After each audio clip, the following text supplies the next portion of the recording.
This is Comcast Newsmakers.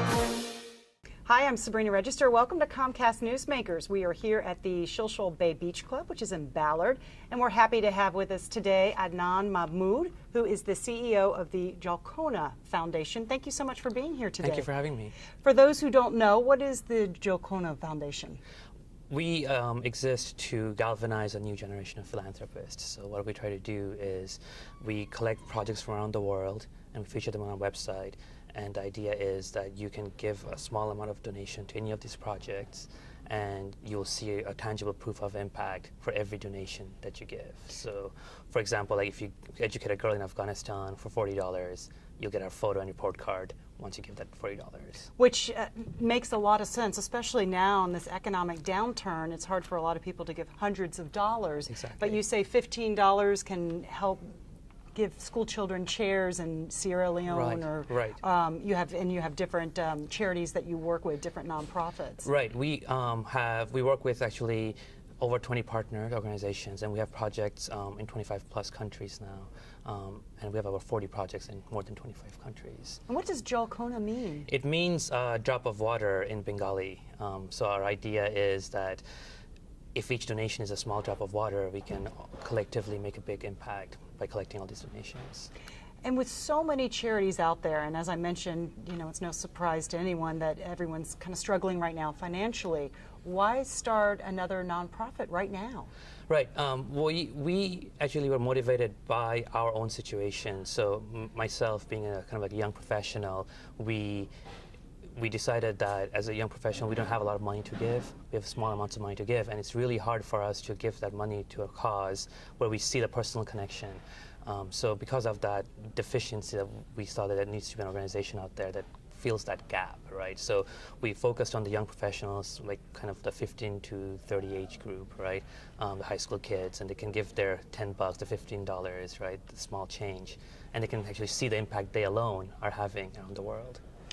You have a full-time job. You work at Microsoft. Right. I mean, what makes you want to go out and start a nonprofit on the side, which everyone knows is going to require a whole lot of blood, sweat, and tears on your part? Right. A couple of years ago, I had experience back in Bangladesh, which is where I'm from, which actually changed my life in the sense that I realized that I don't have to wait till I'm 60, 70 years old, where I'm a millionaire, to give back. There are things that we, at my age group, can do within the $15, the $40, or $50, and it can actually have a huge impact. For example, you can give $200 to a person in Bangladesh, and that gives them an artificial limb.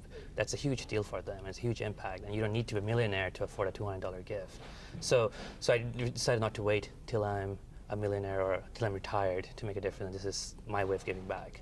And how's it going so far? Because you guys are fairly new. Yeah, we launched publicly a couple of months ago, actually in June, and so far it's been really good. We have raised close to $10,000 from donations, and again, it's not one person writing a check for $10,000. It's small guys writing a check or giving us $40 or $50 here, $5 there.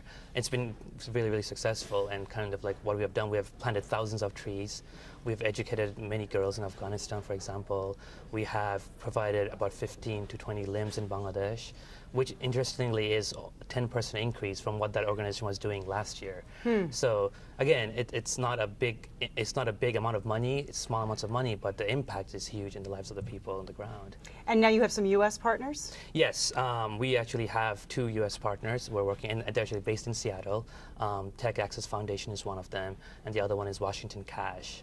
For the Tech Access Foundation, you can sponsor the education of the kids of color in some of the less fortunate neighborhoods of Seattle, actually. And with the Washington Cash, you kind of provide training to younger entrepreneurs or social entrepreneurs who are trying to use microcredit to build businesses. So you're helping a lot of people, but it sounds like this organization is really helping you in terms of it's really fulfilling and gratifying. Definitely, definitely.